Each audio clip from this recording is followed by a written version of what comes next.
नमस्कार। Podcast with प्रेम के आज के इस नए एपिसोड में जहां हम लोग निर्भया के बारे में चर्चा करेंगे, जो आज के हमारे इस पॉडकास्ट का टॉपिक होने वाला है निर्भया अगेन। हमारे साथ आज स्टूडियो में मौजूद है जो कि एक सोशल एक्टिविस्ट, एक बहुत जाने माने चेहरा है जो समाज की हर एक बिंदुओं पर जिनकी नजर आती है और कहीं ना कहीं उनका भी एक सोच है, एक ऐसा ख्वाहिश है कि समाज में जो विभिन्न बिंदुओं पे जो अनुचित व्यवहार हो रहे हैं, चाहे वो बेटियों के साथ हो, छात्रों के साथ हो, जातिगत भेदभाव हो, उस पे कैसे समाज को सुधारा जा सकता है। आज हम इस गंभीर मुद्दे पे आपके साथ जुड़ने आए हैं कि आज जो पटना के शंभू गर्ल्स हॉस्टल में एक थी गायत्री की कहानी। मैं इसलिए भी एक थी गायत्री कह रहा हूं क्योंकि गायत्री जहानाबाद शहर की रहने वाली एक लड़की जो जहानाबाद से पटना गर्ल्स हॉस्टल में रहकर के नीट की तैयारी कर रही थी। और कहीं ना कहीं गायत्री के परिजनों का दावा है कि गायत्री पढ़ाई में बहुत अच्छी थी और गायत्री एम्स में मेडिकल की एमबीबीएस की पढ़ाई करना चाहती थी। यानी गायत्री की सोच बड़ी थी। गायत्री एक डॉक्टर बनकर के देश की सेवा करना चाहती थी, गरीबों की रक्षा करना चाहती थी और एक जीवन वाहक बनना चाहती थी। लेकिन उसी गायत्री को अब चाहे वो समाज की अनैतिक नीतियों के वजह से कहिए, राजनीतिक संरक्षण की वजह से कहिए, प्रशासनिक संरक्षण की वजह से कहिए, वही गायत्री, उस गायत्री की मासूमियत को दरिंदों के हाथे हमेशा के लिए मसल दिया जाता है और उसकी हत्या को आत्महत्या बताने की कोशिश की जाती है। हालांकि युवाओं ने आक्रोश दिखाया और गायत्री की हत्या को आवाज मिलती है और इंसाफ की मांग बुलंद होती है। आज इसी टॉपिक पे हम चर्चा करने वाले हैं। हमारे साथ मौजूद है अश्वनी शर्मा जी। अश्वनी शर्मा जी, आपका स्वागत है आज हमारे इस एपिसोड में जहां हम लोग निर्भया अगेन की बात करेंगे। अगर आपने देखा होगा सर कि आज से कई वर्ष पहले जो देश में बेटियों के साथ एक जघन्य अपराध में निर्भया हत्याकांड की बहुत बड़ी चर्चा हुई थी, जिसमें देश में बहुत आक्रोश भी हुआ था और कई लोगों में ऐसा था कि खास करके जो बेटियों के माता पिता थे उनके दिलो दिमाग में बहुत एक भय उत्पन्न हो चुका था कि बेटियों को सुरक्षित कैसे रखा जाए। जब बेटियां बड़े शहर में जाती हैं तो उनकी सुरक्षा पे सबसे बड़ा प्रश्न चिन्ह खड़ा हो रहा था। आज फिर से ये घटना घटी है बिहार की राजधानी पटना में, जो एक बच्ची डॉक्टर बनने के उद्देश्य से बिहार की राजधानी में हॉस्टल में रहकर पढ़ाई कर रही थी और आज वो बच्ची दरिंदों के उनके जोश की आगोश में आज उसके मासूमियत को हमेशा के लिए मसल दिया गया और आज उसकी सांसें भी हमेशा के लिए रोक दी गई। इसके पीछे प्रशासनिक जो है संरक्षण की भी बात आ रही है, डॉक्टरों की भी हाथ बताई जा रही है। आप इस घटना को किस आईने से देखते हैं सर? मेरा ऐसा मानना है, निर्भया जैसी घटनाएं जो फर्स्ट टाइम दिल्ली में हुई थी, मैं उस समय दिल्ली में उपस्थित था। उस घटनाओं में जनता ने लोगों के प्रति जो गुस्सा था वो बहुत ज्यादा दिखने को मिला था। लेकिन उसके बाद उसी समय अगर हमारी सरकारें या कुछ ऐसी अगर कुछ व्यवस्था करते कि उनको बुरे हालात में अगर सजा दी जाती, वो अनैतिक कार्य जो किए थे, पनिशमेंट सबसे बड़ी होनी चाहिए।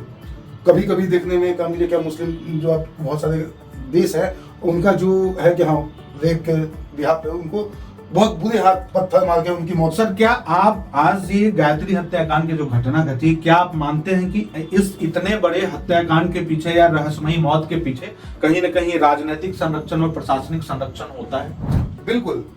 इसमें क्या होता है कि बहुत सारे केसेस ऐसे होते हैं कि बहुत सारे केसेस हम लोगों के पास आते ही नहीं है, मीडिया में आती ही नहीं है। देन दूसरी जो बातें होती हैं कि जो बड़े घरानों के लोग होते हैं या जो भी होते हैं तो वो अनैतिक कार्य करते हैं, उनको छिपाने के लिए संरक्षण मिलता है और उनके लिए वो लॉबिंग की जाती है। ये संरक्षण कहां से आ रहा है? ये संरक्षण आप क्या कर सकते हैं, या जिस परिवेश में आप देख लीजिए, वो प्रशासनिक हो, पॉलिटिकल हो या बिजनेस, तो उनकी कुछ व्यक्तिगत लाभ रही होगी तभी तो स्वाभाविक बात है। अगर सजाएं जो होती हैं वो गरीब तबके के लोगों को होती हैं, अमीर लोगों के तबकों को बचाने के लिए उनको संविधान वो बनने नहीं देते हैं। उसके लिए ये जघन्य अपराध के लिए बहुत बुरी सजा होनी चाहिए। इससे बड़ी कोई सजा होनी ही नहीं चाहिए ये जघन्य अपराध के लिए। मतलब इस प्रकार की अगर घटनाएं घट रही है लगातार, आप अगर समाचार पत्रों को देखें तो देश के विभिन्न शहरों में कहीं ना कहीं हर दिन बेटियों के साथ, मासूमों के साथ, हमने तो देखा सर 4 वर्ष 5 वर्ष की बेटियों के साथ भी बलात्कार जैसी घटनाएं और बलात्कार के बाद हत्या जैसी घटनाएं घट रही है। देश के लिए एक बहुत बड़ी चिंता का विषय है। जहां एक और सरकार बेटी बचाओ बेटी पढ़ाओ की नारा दे रही है, वहीं दूसरी ओर देश के अंदर में राजधानी जैसे बड़े शहरों में अगर बेटियां सुरक्षित नहीं पा रही हैं तो ये एक चिंता का विषय है। लेकिन आप एक सोशल एक्टिविस्ट हैं और आप कहीं ना कहीं समाज में सुधार के लिए प्रयास करते हैं। मुझे लगता है कि बेटियों की सुरक्षा पे आज जो प्रश्न चिन्ह खड़ा हो रहा है, इसमें किस तबके के लोगों का ज्यादा हाथ हो सकता है और इसको सुधारने के लिए युवाओं की क्या भूमिका हो सकती है? जब भी ये अपराध होती है तो विचित्र मानसिकता के ही लोग होंगे। देन आप अगर देखिए हमारे पहले किसी राज्य में आप देखिए माओवादी की एक्टिविटी बहुत ज्यादा होती थी, हमारे देश इससे पूरा ग्रसित था, उसको धीरे धीरे करके खत्म किया गया।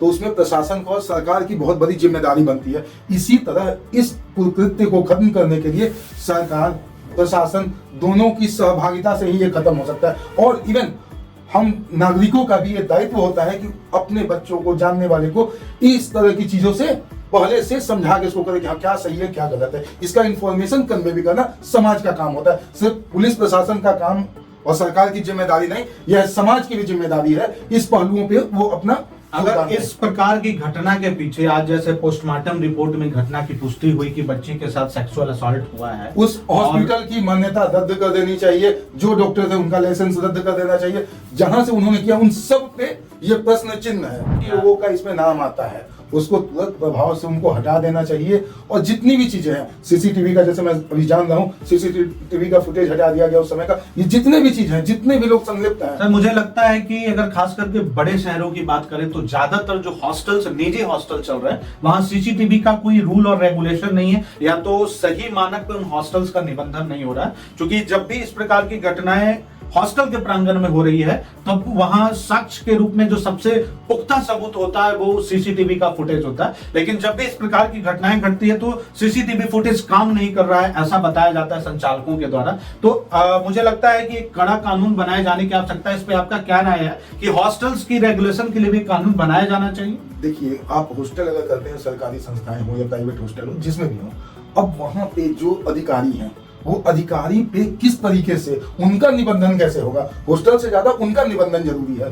जो वहाँ पे स्टाफ काम करते हैं, हॉस्टल को आप निबंधित कर दीजिएगा। मान लीजिए आपने हॉस्टल किसी को हॉस्टल को, मतलब आप कहना चाहते हैं हॉस्टल के कर्मचारियों का निबंधन, यस, उनका भी लाइसेंस, यस, उनका लाइसेंस होना चाहिए कि हाँ यही काम करेंगे। और उसमें अगर गर्ल्स हॉस्टल है तो उसमें सिर्फ महिलाओं का ही एंट्री होना चाहिए। नहीं, एंट्री तो महिलाओं का है, लेकिन गर्ल्स हॉस्टल में कर्मचारी के रूप में कुछ पुरुषों की भी अनिवार्यता होती है, आवश्यकता होती है। जैसे कुछ वैसे जैसे बाहर से कुछ सामान लाना हो, जैसे अगर आपके हॉस्टल में किचन और मेस चल रहा हो, क्लाउड किचन चल रहा हो, तो वहां पे आपको कुछ चीजों के लिए उसको रेगुलेटरी बनाना चाहिए। लेकिन आज जो घटना गायत्री के साथ घटी है सर, इसे कुछ राजनीतिक पार्टियां इसे जातिगत रूप देना चाहती है, कुछ लोग इसे किसी खास जाति की बेटी के साथ हुई घटना के रूप में बताना चाहती है।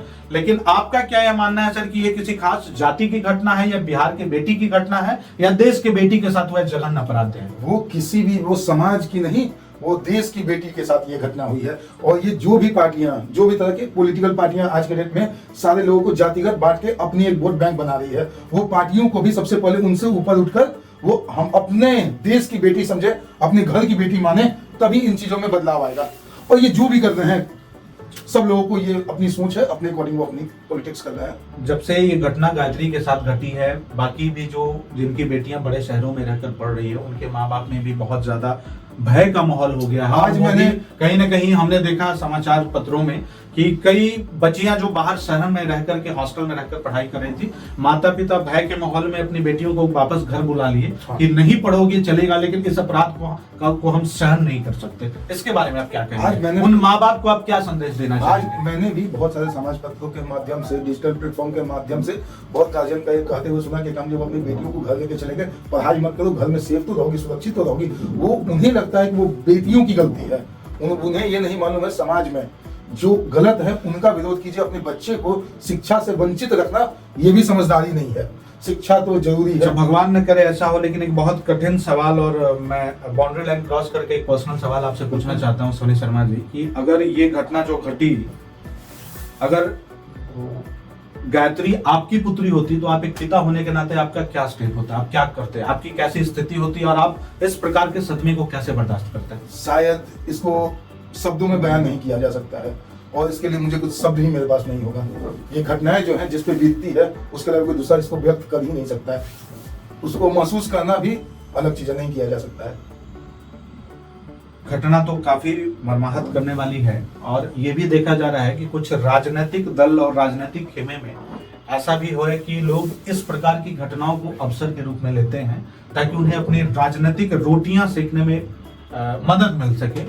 हमने देखा कि गायत्री के साथ जब घटना घटती है, शुरुआत के दौर में किसी राजनीतिक मतलब शख्सियत के द्वारा पीड़ित परिवार को कोई सहायता नहीं प्रदान की गई, ना ही हॉस्पिटल के समय में, ना थाने के द्वारा कोई सहायता प्रदान की गई, ना पोस्टमार्टम के समय में। जब लगा कि अब ये घटना एक बड़ा आवाज ले चुका है, बड़ा रूप ले चुका है, उसके बाद फिर हर दल के नेता, छोटे बड़े नेता भी अपनी राजनीतिक रोटियां सेकने की प्रयास कर रहे हैं। लेकिन ये लोकतांत्रिक तरीके से भी अगर देखें तो किसी के घर की मासूम की किलकारियां हमेशा के लिए बुझ गई है और कोई अपनी राजनीतिक रोटी सेकने का अवसर समझ रहा है। इसे आप किस रूप में देखते हैं? जब भी आप देखिए किसी भी पॉलिटिकल पार्टियों में, कोई भी किसी भी पार्टी को ले लीजिए, आज अच्छे आचरण के लोगों की कमी है। आचरण के लोगों की कमी है, इसका सेंस ये है कि अगर एजुकेटेड, पढ़े लिखे अगर पॉलिटिक्स में आएंगे, समाज को बदलाव की लेवल पे सोचेंगे, बदलाव करने की नहीं, वो सत्ता में जो ऊपर बैठे हुए हैं उनका नेतृत्व करना है, उन्होंने जो बोल दिया उसी को पूरा करना है, वो सही हो या गलत हो। ये मानसिकता में सारी पार्टियां चल रही हैं। अगर जो सुप्रीमो हैं उनकी बात को वो सुनेंगे, अगर वो पार्टी लिख से अगर मान लीजिए इस पे मदद करते हैं, गायत्री के मैटर पे आते, तो हो सकता है पार्टी उनको दरकिनार करके उसको साइड कर दे पार्टी से, या हो सकता है उनको पद से हटा दिया जाए। बहुत सारी चीजें हैं, इसलिए उनके लिए भी वो बाउंड्री बंधी हुई है। तो उन चीजों से सबसे पहले वो अपने आप के अंदर सोचे कि हाँ, समाज में बदलाव के लिए उन्हें प्रतिनिधि बनाया गया है, वो जनता की आवाज बने। लेकिन वो जनता की आवाज नहीं, वो पार्टी की आवाज बनने को तैयार है। ये सबसे बड़ा खामियाजा आज के समय का है पॉलिटिकल पार्टियों का। तो आपको लगता है कि जिस प्रकार से आज जो घटना घटी है, जो लोग राजनीतिक रोटियां सेक रहे हैं पीड़ित परिवार के साथ संवेदना प्रकट करके, चाहे वो असली हो या नकली हो, क्या राज्य सरकार को या केंद्र सरकार को इस पे कड़ा एक्शन लेना चाहिए और पीड़ित परिवार को कोई आर्थिक या कोई वैकल्पिक सहायता प्रदान की जानी चाहिए? उनको आर्थिक मदद से ज्यादा उनको मानसिक मदद की आवश्यकता है। जिसने भी जघन्य अपराध किया है उन्हें सजा सुनिश्चित ऐसा करें कि ये अपराध आगे ना हो।